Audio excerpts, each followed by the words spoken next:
Hello. Today we are on January 24th, reading 24.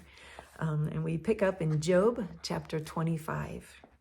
Then Bildad the Shuhite answered and said, Dominion and fear are with God. He makes peace in his high heaven.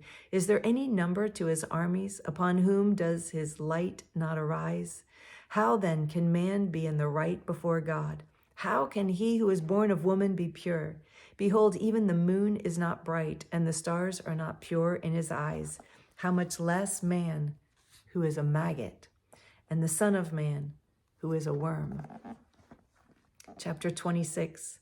Then Job answered and said, How you have helped him who has no power, how you have saved the arm that has no strength, how you have counseled him who has no wisdom, and plentifully declared sound knowledge.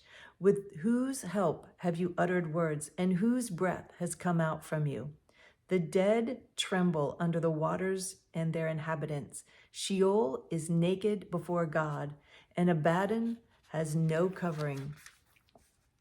He stretches out the north over the void and hangs the earth on nothing. He binds up the waters in his thick clouds, and the cloud is not split open under them. He covers the face of the full moon and spreads over it his cloud. He has inscribed a circle on the face of the waters at the boundary between light and darkness. The pillars of heaven tremble and are astounded at his rebuke. By his power, he stilled the sea. By his understanding, he shattered Rahab. By his wind, the heavens were made fair. His hand pierced the fleeing serpent. Behold, these are but the outskirts of his ways, and how small a whisper do we hear of him. But the thunder of his power, who can understand? Chapter 27. And Job again took up his discourse and said, As God lives, who has taken away my right, and the Almighty, who has made my soul bitter, as long as my breath is in me and the Spirit of God is in my nostrils, my lips will not speak falsehood, and my tongue will not utter deceit. Far be it from me to say that you are right. Till I die, I will not put away my integrity from me. I hold fast my righteousness and will not let it go. My heart does not reproach me for any of my days. Let my enemy be as the wicked, and let him who rises up against me be as the unrighteous. For what is the hope of the godless when God cuts him off, when God takes away his life? Will God hear his cry when distress comes upon him? Will he take delight in the Almighty? Will he call upon God at all times? I will teach you concerning the hand of God. What is with the Almighty I will not conceal. Behold, all of you have seen it yourselves. Why then have you become altogether vain? This is the portion of a wicked man with God, and the heritage that oppressors receive from the Almighty. If his children are multiplied, it is for the sword, and his descendants have not enough bread. Those who survive him, the pestilence buries, and his widows do not weep. Though he heap up silver like dust and pile up clothing like clay, he may pile it up, but the righteous will wear it, and the innocent will divide the silver. He builds his house like a moth's, like a booth that a watchman makes. He goes to bed rich, but will do so no more. He opens his eyes, and his wealth is gone. Terrors overtake him like a flood. In the night, a whirlwind carries him off. The east wind lifts him up, and he is gone. It sweeps him out of his place. It hurls at him without pity. He flees from its power in headlong flight.